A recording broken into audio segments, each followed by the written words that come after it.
ದರ್ಶನ್ ಗ್ಯಾಂಗ್ನ ಪೈಶಾಚಿಕ ಕೃತ್ಯಕ್ಕೆ ಸಂಬಂಧಪಟ್ಟಂತೆ CCTV footage ಹಾಗೂ ಆರೋಪಿಗಳ ಪೈಕಿ ಒಬ್ಬನ ಮೊಬೈಲ್ನಲ್ಲಿ ಹಲ್ಲೆಯ ದೃಶ್ಯ ಸೆರೆಯಾಗಿದೆ ಅಂತ ಹೇಳಲಾಗ್ತಾ ಇದೆ. ಒಂದು ವೇಳೆ ಇದು ಕೋರ್ಟ್ನಲ್ಲಿ ಪ್ರೂವ್ ಆದರೆ ಆರೋಪಿಗಳ ಕಾನೂನು ಕುಣಿಕೆ ಇನ್ನಷ್ಟು ಬಿಗಿಯಾಗೋದ್ರಲ್ಲಿ ಯಾವುದೇ ಸಂದೇಹ ಇಲ್ಲ. ಇನ್ನೊಂದು ಕಡೆಗೆ ಜೈಲು ಹಕ್ಕಿಯಾಗಿರುವಂತಹ ಪವಿತ್ರ ಗೌಡಗೆ ರಾಜಾತಿಥ್ಯ ಕೊಡ್ತಾ ಇದ್ದಾರೆ ಅನ್ನೋ ಆರೋಪ ಕೇಳಿಬಂದಿದೆ. ಆ ಬಗ್ಗೆ ಡೀಟೇಲ್ಸ್ ನಿಮ್ಮ ಮುಂದೆ. ದರ್ಶನ್ ಅಂಡ್ ಗ್ಯಾಂಗ್ಗೆ ಮತ್ತಷ್ಟು ಸಂಕಷ್ಟ ಫಿಕ್ಸ್. ದರ್ಶನ್ಗೆ ಕಾನೂನಿನ ಕುಣಿಕೆ ಮತ್ತಷ್ಟು ಬಿಗಿ. ಒಂದಲ್ಲ ಎರಡು ಹಲ್ಲೆ ವಿಡಿಯೋ ಕಲೆಕ್ಟ್. ಎಸ್, ಕರೆಸಿ ಬುದ್ಧಿವಾದ ಹೇಳಿ ಕಳಿಸಬಹುದಾಗಿದ್ದಂತಹ ಮ್ಯಾಟರ್ಗೆ ಕೊಲೆ ಮಾಡಿ ಬಂಧನವಾಗಿರುವಂತಹ ದರ್ಶನ್ಗೆ ಕಂಟಕ ಕಟ್ಟಿಟ್ಟ ಬುತ್ತಿ. ಸಂಕಷ್ಟ ತಪ್ಪಿದ್ದಲ್ಲ, ಮಾಡಿದ್ದುಣ್ಣೋ ಮಾರಾಯ ಅನ್ನೋ ತರ ಮಾಡಿದಂತಹ ತಪ್ಪಿಗೆ ಶಿಕ್ಷೆ ಅನುಭವಿಸಲೇಬೇಕು. ರೇಣುಕಾಸ್ವಾಮಿ ಕೊಲೆ ಕೇಸ್ ಹೈ ವೋಲ್ಟೇಜ್ ಪ್ರಕರಣ ಆಗಿರೋದ್ರಿಂದ ಪೊಲೀಸರು ಯಾವುದೇ ಒತ್ತಡ ಪ್ರಭಾವಕ್ಕೆ ಒಳಗಾಗದೆ ಯಾವುದೇ ಕಾರಣಕ್ಕೂ ದಿಕ್ಕು ತಪ್ಪದಂತೆ ಎಚ್ಚರ ವಹಿಸಿ ತನಿಖೆಯನ್ನ ನಡೆಸುತ್ತಿದ್ದಾರೆ.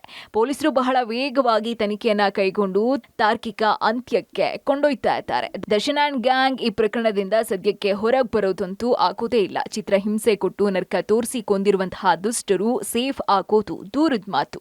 ಹೌದು, ರೇಣುಕಾಸ್ವಾಮಿ ಕೊಲೆ ಕೇಸ್ನಲ್ಲಿ ದರ್ಶನ್ ಗ್ಯಾಂಗ್ಗೆ ಕಾನೂನಿನ ಕುಣಿಕೆ ಮತ್ತಷ್ಟು ಬಿಗಿಯಾಗಿದೆ. ಈ ಪ್ರಕರಣದಿಂದ ಮುಕ್ತಿ ಹೊಂದೋದು ಅಷ್ಟು ಸುಲಭ ಅಲ್ಲ. ದರ್ಶನ್ಗೆ ಬಿಗಿಯಾಗಿ ಲಾಕ್ ಮಾಡಿರುವಂತಹ ಪೊಲೀಸರು ಒಂದಲ್ಲ ಎರಡು ಹಲ್ಲೆ ವಿಡಿಯೋವನ್ನ ಕಲೆಕ್ಟ್ ಮಾಡಿದ್ದಾರೆ. ರೇಣುಕಾಸ್ವಾಮಿಯ ಮೇಲಿನ ಹಲ್ಲೆಯ ದೃಶ್ಯ ಸಿಸಿಟಿವಿಯಲ್ಲಿ ಸೆರೆಯಾಗಿದ್ದು ದರ್ಶನ್ ಅಂಡ್ ಟೀಮ್ಗೆ ಸಂಕಷ್ಟ ಫಿಕ್ಸ್ ಅಂತ ಹೇಳಲಾಗ್ತಾ ಇದೆ. ಮೊಬೈಲ್ನಲ್ಲಿ ರೆಕಾರ್ಡ್ ಆಯ್ತಾ ಹಲ್ಲೆ ದೃಶ್ಯ? ಎರಡೆರಡು ಮಹತ್ತರ ಸಾಕ್ಷ್ಯ ಕಲೆ ಹಾಕಿರೋ ಕಾಕಿ.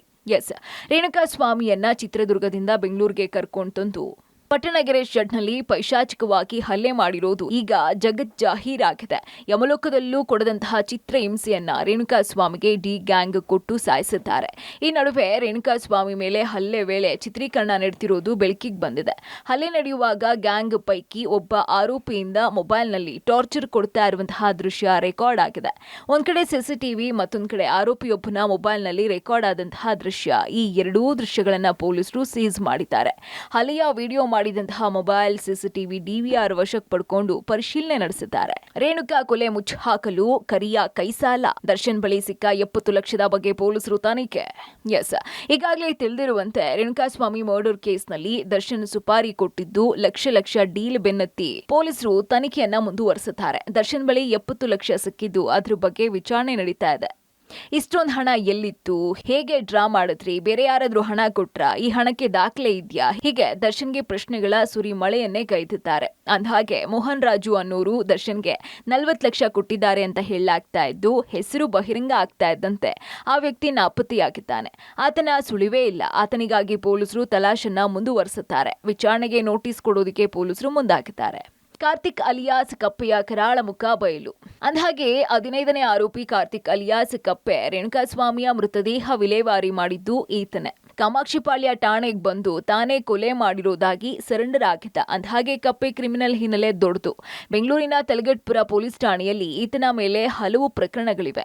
ಕಪ್ಪೆ ವಿರುದ್ಧ 2023ರಲ್ಲಿ ಸೆಕ್ಷನ್ 506 ಬೆದರಿಕೆ, 120B ಒಳಸಂಚು, 109 ಅಡಿಯಲ್ಲಿ ಪ್ರಚೋದನೆ ಆರೋಪ ಕೇಸ್ ದಾಖಲಾಗಿದೆ. ಮತ್ತೊಂದು ವಿಚಾರ ಏನಪ್ಪಾ ಅಂದ್ರೆ, ಹಣದ ಆಸೆಗೆ ಜೈಲಿಗೆ ಹೋಗೋದಕ್ಕೆ ಮುಂದಾಗಿದ್ದಂತಹ ಈ ಕಾರ್ತಿಕ್ ತನಿಖೆಯಲ್ಲಿ ಈ ವಿಚಾರ ಬೆಳಕಿಗೆ ಬಂದಿದೆ. ಜೈಲಿನಲ್ಲಿ ಪವಿತ್ರಾಗೆ ನೀಡಲಾಗ್ತಾ ಇದೆಯಾ ರಾಜಾತಿಥ್ಯ? ಡಿ ಗ್ಯಾಂಗ್ನ ಲೇಡಿ ಆರೋಪಿ ಪರಪ್ಪನ ಅಗ್ರಹಾರ ಜೈಲಿಗೆ ಸೇರಿ 2 ದಿನ ಆಯಿತು. ಜೈಲು ಸೇರಿದ ನಂತರ ಪವಿತ್ರ ಗೌಡ ಪಶ್ಚಾತ್ತಾಪ ಪಡೆದಿದ್ದಾಳೆ. ಬೇರೆ ಕೈದಿಗಳ ಜೊತೆ ಮಾತನಾಡದೆ ಮೌನವಾಗಿರುವಂತಹ ಪವಿತ್ರ ಗೌಡ ಜೈಲಿನಲ್ಲಿ ಕೊಟ್ಟಂತಹ ಊಟವನ್ನ ಮಾಡ್ತಿಲ್ವಂತೆ. ಐಷಾರಾಮಿ ಜೀವನ ಮಾಡ್ತಾ ಇದ್ದಂತಹ ಪವಿತ್ರಾಗೆ ಜೈಲಿನಲ್ಲಿ ರಾಜಾತಿಥ್ಯ ನೀಡಲಾಗ್ತಾ ಇರುವಂತಹ ಆರೋಪ ಕೇಳಿಬಂದಿದೆ. ಆಕೆ ಕುಟುಂಬಸ್ಥರು ವಿಶೇಷ ಎಂಟ್ರಿಯಲ್ಲಿ ಪವಿತ್ರ ಗೌಡ ಭೇಟಿ ಮಾಡಿ ಬರ್ತಿದ್ದಾರೆ. ಸಾಮಾನ್ಯ ಕೈದಿಗಳಿಗೆ ಕುಟುಂಬಸ್ಥರು ವಕೀಲರ ಜೊತೆ ಮಾತನಾಡೋದಕ್ಕೆ 5 ರಿಂದ 10 ನಿಮಿಷ ಪರ್ಮಿಷನ್ ಕೊಡ್ತಾರೆ. ಆದ್ರೆ ಪವಿತ್ರ ಪೋಷಕರಿಗೆ ಸ್ಪೆಷಲ್ ಎಂಟ್ರಿ ಕೊಡ್ಲಾಗ್ತಾ ಇದೆ. ಸ್ಪೆಷಲ್ ಎಂಟ್ರಿ ಕ್ಯಾನ್ಸಲ್ ಆಗಿದ್ರು ಕೂಡ ಪವಿತ್ರಾಳನ್ನ ಅಧಿಕಾರಿಯೊಬ್ಬರ ಕ್ಯಾಬಿನ್ ನಲ್ಲಿ ಕೂರಿಸಿ ಭೇಟಿ ಮಾಡಿಸ್ತಾ ಇದ್ದಾರಂತೆ. ಅದು ಕೂಡ ಬೆಳಿಗ್ಗೆ 10:30ಕ್ಕೆ ಕ್ಯಾಬಿನ್ಗೆ ಹೋದ್ರೆ ಸಂಜೆ ತನಕ ಪವಿತ್ರ ಬಾರಕ್ಕೆ ವಾಪಸ್ ಹೋಗೋದೇ ಇಲ್ವಂತೆ. ಅಂದಹಾಗೆ ಈ ಕೊಲೆ ಕೇಸ್ನಲ್ಲಿ ನಟ ದರ್ಶನ್ ರನ್ನ ಸೇಫ್ ಮಾಡೋದಿಕ್ಕೆ ಪ್ರಭಾವಿ ಶಾಸಕರು, ಸಚಿವರು ಪ್ರಯತ್ನಿಸ್ತಾ ಇದ್ರು ಅನ್ನೋ ಮಾತು ಕೂಡ ಕೇಳಿ ಬಂದಿತ್ತು. ನಟ ದರ್ಶನ್ ಬಂಧನದ ಬಳಿಕ ಬೊಮ್ಮನಹಳ್ಳಿ ಬಿಜೆಪಿ ಶಾಸಕ ಸತೀಶ್ ರೆಡ್ಡಿ ಅವರ ಹೆಸರು ತಳುಕು ಹಾಕೊಂಡಿತ್ತು. ಸಾಕಷ್ಟು ಊಹಾಪೋಹಗಳ ಮಧ್ಯೆ ದರ್ಶನ್ ಪ್ರಕರಣದಲ್ಲಿ ಸತೀಶ್ ರೆಡ್ಡಿ ಅವರ ಹೆಸರು ಚರ್ಚೆಗೆ ಗುರಿಯಾಗಿತ್ತು. ಇದಕ್ಕೆ ಸ್ಪಷ್ಟನೆ ಕೊಟ್ಟಿರುವಂತಹ ಸತೀಶ್ ರೆಡ್ಡಿ, ನಾನು ದರ್ಶನ್ ಸೇಫ್ ಮಾಡ್ತಾ ಇರೋದು ಸುಳ್ಳು, ದರ್ಶನ್ ಜೊತೆಗೆ ನನ್ನನ್ನ ತಳುಕು ಹಾಕ್ತಾ ಇರೋದು ಸರಿ ಇಲ್ಲ ಅಂತ ತಿಳಿಸಿದ್ದಾರೆ. ಚಿತ್ರರಂಗದಲ್ಲಿ ಎಲ್ಲರೂ ಸ್ನೇಹಿತರೆ, ಸ್ನೇಹಿತರಿಗೆ ಯಾರಾದರೂ ಬೇರೆ ರೀತಿ ಸಹಾಯ ಮಾಡೋವಂಥದ್ದು ಇರ್ತದೆ. ಆದರೆ ಈ ಒಂದು ಕೇಸ್ ಆದಮೇಲೆ ನಾನು ಕಳೆದ 3 ತಿಂಗಳಿಂದ ಅವ್ರನ್ನ ನಾನು ಭೇಟಿ ಆಗಿಲ್ಲ. ಸುಮ್ಮನೆ ಊಹಾಪೋಹಗಳನ್ನು ಮಾಡ್ತಾ ಇದ್ದಾರೆ. ಎಲ್ಲಾದರೂ ಇದ್ರೆ ಹೇಳಿ. ಈಗ ಮುಖ್ಯಮಂತ್ರಿಗಳು ಸ್ಪಷ್ಟನೆ ಮಾಡಿದ್ದಾರೆ, ಯಾರು ನಮ್ಮ ಹತ್ರ ಬಂದಿಲ್ಲ. ಮತ್ತೆ ಊಹಾಪೋಹಗಳು ಆ ರೀತಿ ಎಲ್ಲ ಮಾಡಿದ್ರೆ ತಪ್ಪಲ್ವಾ? ಒಟ್ನಲ್ಲಿ ದರ್ಶನ್ ಅಂಡ್ ಗ್ಯಾಂಗ್ಗೆ ರೇಣುಕಾಸ್ವಾಮಿ ಕೊಲೆ ಕೇಸ್ನಿಂದ ಅಷ್ಟು ಈಸಿಯಾಗಿ ಹೊರಗೆ ಬರುವುದು ಡೌಟ್ ಆಗಿದೆ. ಕೊಲೆ ಕೇಸ್ ಸಂಬಂಧ ವಿಡಿಯೋ ಸಾಕ್ಷ್ಯಗಳು ಸಿಕ್ಕಿದ್ದು ಸಂಕಷ್ಟ ಫಿಕ್ಸ್ ಎನ್ನಲಾಗ್ತಾ ಇದೆ. ಆದರೆ ಪ್ರಕರಣದಲ್ಲಿ ಮುಂದೆ ಇನ್ನೂ ಏನೇನು ಡೆವಲಪ್ಮೆಂಟ್ ಆಗುತ್ತೆ ಅನ್ನೋದನ್ನ ಕಾದು ನೋಡಬೇಕಾಗಿದೆ. News desk, public TV.